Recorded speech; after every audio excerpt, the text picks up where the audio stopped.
اليمن يا أهل اليمن يا أهل اليمن أبشروا بالجنة يا أهل اليمن أبشروا بالجنة.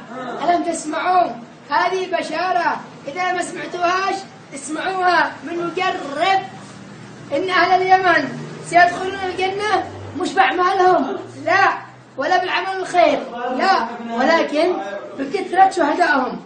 فقد سمعنا أن الشهيد يشفع ل70 نفر من أهله، ويا كثرة شهدائنا. الحوثيون معهم شهداء، الإصلاح معهم شهداء، المؤتمر معهم شهداء، الناصريين معهم شهداء، الاشتراكيين معهم شهداء، القبائل معهم شهداء، القاعدة معهم شهداء، الحراك معهم شهداء، والشباب في الساحات معهم شهداء، واللجان الشعبية معهم شهداء، والجيش والأمن معهم شهداء، والسلفيين معهم شهداء. وبهذه الحسبة كلها يسيطر اليمنيون على الجنة، وسيشفعون لدول الخليج وأقاربهم من الدول العربية. ويا سعد أمك يا يمن.